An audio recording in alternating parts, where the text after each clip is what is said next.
Okay, so David Nuttall, thank you for speaking to me today. Yeah, you're very welcome. Excellent. As we speak, the Prime Minister's renegotiation with the European Union is currently ongoing, with a discussion as to whether Britain is able to change its relationship with the EU and what exactly should be changed.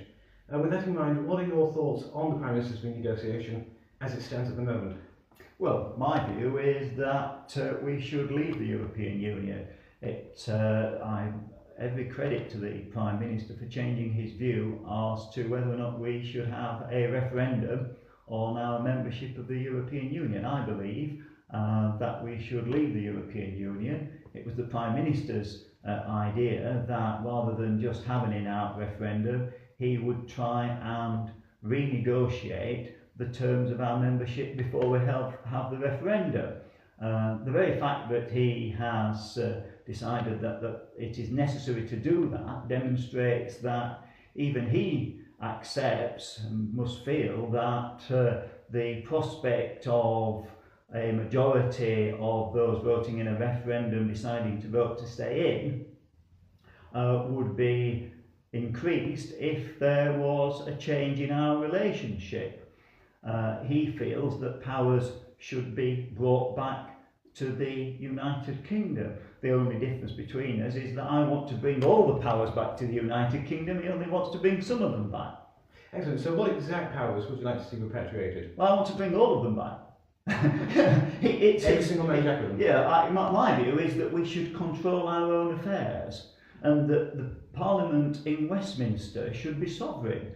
And that if we want to, for example, do a deal on cross-border sharing of information about criminals, yes, we can do that, but the decision as to whether or not we do it should be Westminster's decision. We should be able to set the rules and decide what should be in that agreement, and the same with everything else that the EU tries to control us on. These matters should be decided in Westminster, and we can have bilateral agreements on trade and on other matters, and I think that's what we should be doing. Excellent. So if Britain were to change its relationship with the European Union, would it be at all desirable for Britain to remain a member of a two-tiered European Union? Say the Prime Minister gets what he wants in his renegotiation. Well, my view is that we should be an independent, sovereign country, trading with our European partners. So I don't want to be part of a two-tier or a two-speed Europe. The problem with having a two-speed Europe is that you both finish up at the same place, just that one finishes up a bit behind the other. I don't want to go down the road towards having a single European superstate. I want Britain to be an independent country. And that doesn't mean being isolated. I want us to trade with all the countries in the world. The problem about the European Union is that it's just a small and shrinking part of global trade. It's far less important now than when the European Union was first established, and far less important than when we joined in the 1970s. I see. So does Britain have a future within the Commonwealth, with investing with BRIC countries? Does our future Well, yeah, I want to see our companies in this country trade with other countries throughout the world, whether they're part of the Commonwealth or out of the Commonwealth. Whether they're inside the European Union or outside the European Union.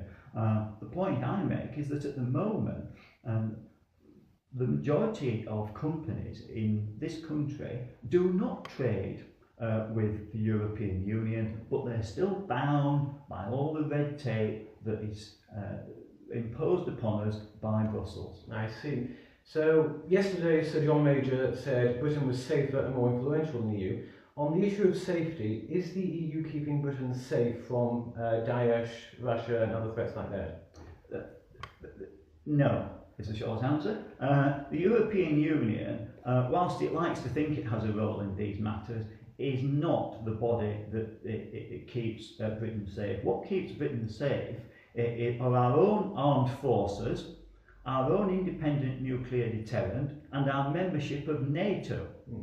These are the cornerstones of British safety and security, and the security of the United Kingdom. The what people voted for when they voted in 1975 was for a common market, to have a free trade arrangement with our European partners. Of course, there were far less members there. But it wasn't anything to do with security or defence.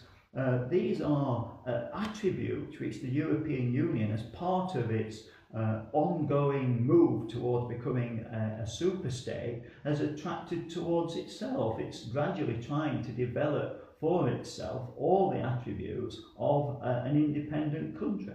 I see. So on the issue of influence, if Britain left the EU, would we find that we'd walked away from a major international top table? Would our influence have diminished at all? Well, when it comes to the World Trade Organization, the WTO, we've lost our seat at the WTO. So actually, we have 1/28 of a seat there. If we left the European Union, we'd get our seat back at the WTO. So we'd have more influence. I just don't buy this argument that we're one of the biggest economies in the world. Of course people would listen to us, and of course we'd have influence on the world stage if we were not a member of the European Union. People would still want to trade with us. I see. So coming back to alternatives to the European Union, should Britain seek to join EFTA, follow the Norway option, or simply have no formal agreement with the EU at all? Well, we want to have trading relationships with the European Union, but I don't fall for these arguments about, oh, we should adopt a Swiss model or a Norwegian model. Look, we want the British model. Look, we want our own model. We want to be able to say, look, these are our terms, this is what we want. And believe you me, we have a trade deficit with the rest of the European Union. The Germans and the French will be queuing up to do trade with this country. The Germans will still want to sell us their cars. The French will still want to sell us their wine. There is no doubt whatsoever that the other countries of the European Union will want to finalise a trade deal pretty quick if we decide to leave the European Union, as I hope and I believe that the British people will decide to do when we have a referendum. I see, so we'll be knocking on our door, we won't be knocking on theirs. Because we are their biggest single, we will be their biggest single export market. So why would they be cutting off their noses to spite the faces, if I could use that expression, if they said, oh, well, we don't want to trade with you, or we're going to impose barriers to you trading with us. That would be all very well if the roles were reversed. They could afford to do that. But you know, the companies in Germany and France, they don't want to do that. They want to sell us things. And frankly, if they said, oh, well, we're going to impose barriers, it just demonstrates that they're not really interested in free trade, doesn't it? They're supposed to be a free trade organisation, and they're the first thing to say, oh, well, frankly, if you're not going to play about rules, we don't want to trade with you. It's an absolute nonsense. So what we see in the European Union is protectionism for European industry. It's a giant protection racket. I see. So following on the theme of trade, what effect would TTIP have for British businesses? Well, look, I'm all in favour of us negotiating a trade deal with the United States of America. The point I make is, look, when we joined the European Union, because it wasn't the European Union then, it was the EEC, the European Economic Community, the common market. When we joined that, essentially we gave up our right to conduct trade deals with the rest of the world. After being a member for 40 years, they're still trying to finalise a trade deal with America. They're not very good at creating trade deals with the rest of the world. I think that if we'd have been left to our own devices, the United Kingdom might have managed to conduct our negotiations and finalise our own trade deal with the United States of America by now. And so I think that if we were freed from the shackles of the European Union, we'd be able to have more of these free trade with the other countries of the world. On my way here, I came to Manchester railway station, Victoria, and I saw a sign saying the European Union investing in your future, regional development fund coming from the European Union. Is that a benefit to residents of Bury and Greater Manchester? Well, look, it's certainly not a benefit for the simple reason that in order for us to get any investment from the regional development funds from Europe, we've had to pay twice as much in. And basically what happens is that we pay a membership fee to the European Union, and they then give some of it back to us in the form of grants, and they insist that their stickers be put on to say, look, this has been funded with European money. There is no such thing as European money. It's our money that we've given to Europe and that they've then told us how to spend it. And this would be another fantastic advantage if we were to leave the European Union. We'd be able to decide for ourselves where to spend the money that we give them in our membership fees to the European Union. I see. What's the current estimate of our annual membership fee to the European Union? Well, these figures are very complex and there's an enormous amount of dispute as to exactly what the figures are. But I say that in rough figures, we're spending about £1 billion net a month. Now, that varies from year to year and month to month. But in broad terms, we're spending £1 billion a month net on our membership of the European Union. Now, yeah, somebody might say, oh, it's not as much as that, it's only 800 million. Oh, that's all right, it's only 800 million pounds. Look, whatever the figure is, it is a very, very large number. And it's another reason, incidentally, why the rest of the countries in Europe, particularly Germany, don't want us to leave. Because we're paying a great chunk of the bills for the running of the European Union. So if we left and kept all this money ourselves, and we decided in the United Kingdom how to spend this money, they'd have to pick up all the bills themselves. I see. Coming back to the issue of the referendum, this morning Lord Heseltine said that if cabinet ministers were allowed to campaign whichever way they like in the referendum, there would be a Tory EU civil war. Should cabinet ministers be allowed to campaign whichever way they like? Well, I'm in favour of I think they absolutely should. And I think look, the Conservative Party is a broad church, and I entirely accept that there are excellent Conservatives who take a different view to me about our membership of the European Union. It's a perfectly honourable position to take. I think the view is wrong, but I respect that view. And Michael Heseltine, to be fair to him, along with people like Ken Clarke, are of a generation where that they're of an older generation, and they think that there is a lot to be gained by our membership of the European Union. I think he's been wrong in the past on these issues, and I think he's wrong now about it. I think that ministers should be allowed to campaign and to speak out for whichever side of the argument they believe in.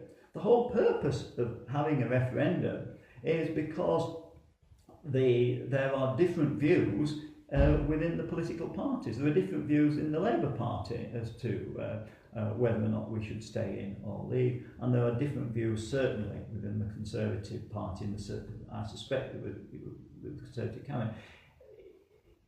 I think that it would be perfectly possible for us to campaign with Conservatives on both sides of the argument and then come together in a civil and rational manner after the referendum. I certainly have no problems whatsoever. I mean, I work alongside people like Ken Clarke in Parliament all the time.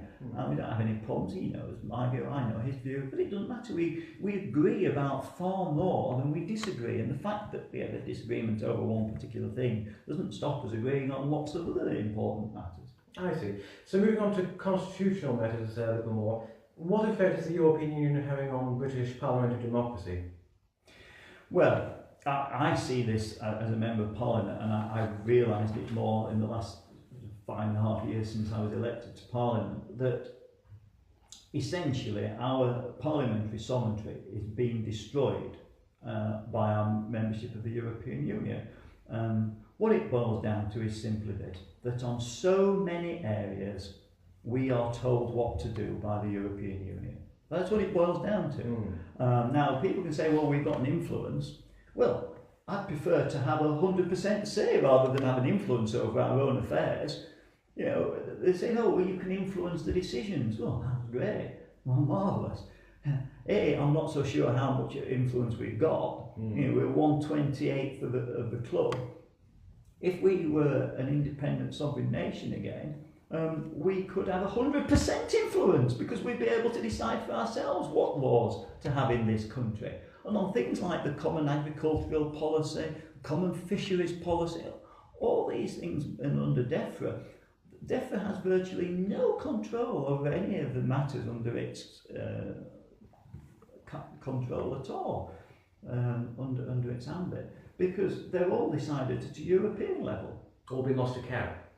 Yeah, and I think that when people say that, oh well, look, you will have lost influence, my view is that if we were to leave, we would have more influence because people would want to trade with us. They would want to sell their goods to us. I see. So surely globalisation in the 21st century makes the notion of having sovereign national parliaments redundant. Might not membership of the European Union prove to be valuable for future generations? Might circumstances change? Well, we can do crystal ball gazing as much as you like. I want to deal with the situation we've got now. I don't want to take a decision 4 years down the line. But what we do know is that we live in an increasingly globalised world.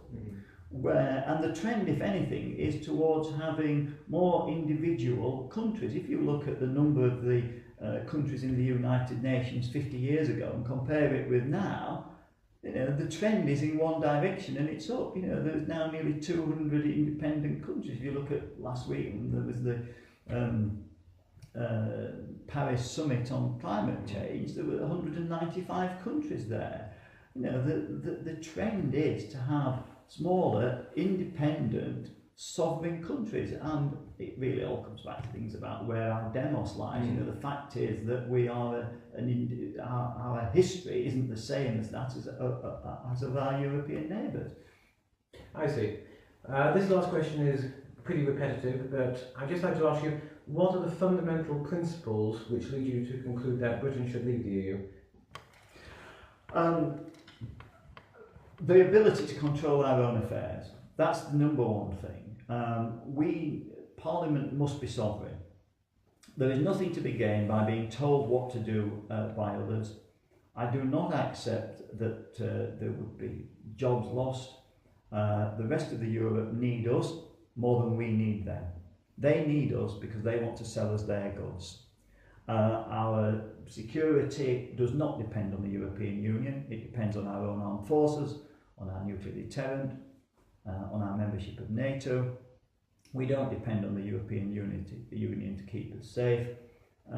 It is an experiment. We joined it as an experiment and the experiment has failed. There are great risks to this country if we stay in.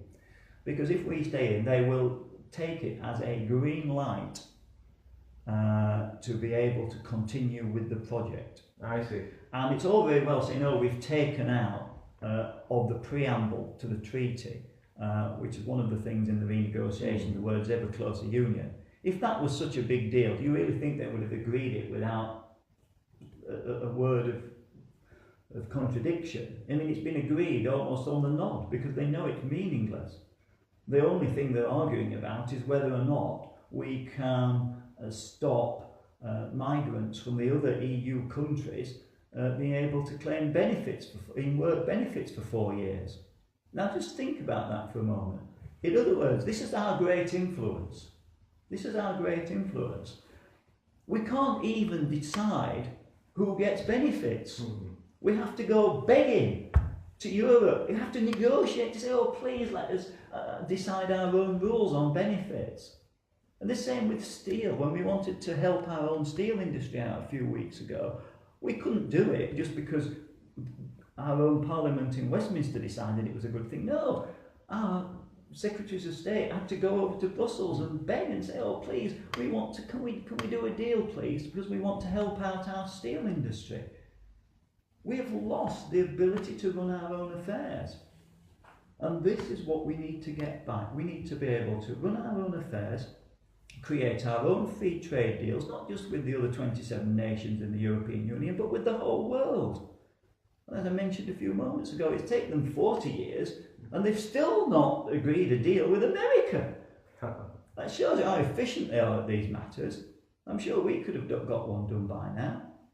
So these are the crucial matters which I believe when people sit down and look at these issues in the cold light of day, they will realise that it is in the British interest, it is in our interest for us to leave the European Union, become the master of our own destiny once again.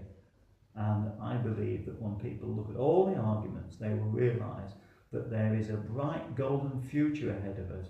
I'm very optimistic about our future if we leave the European Union. There's nothing, the worry is if we stay in. We stay in a sclerotic, bureaucratic body which is going backwards in terms of its influence in the world.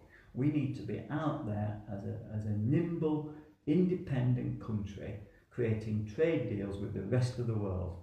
And in that way, I believe the prosperity of this country will be enormously increased in the years ahead. Excellent. David Nuttall, thank you very much. Thank you. Thank you.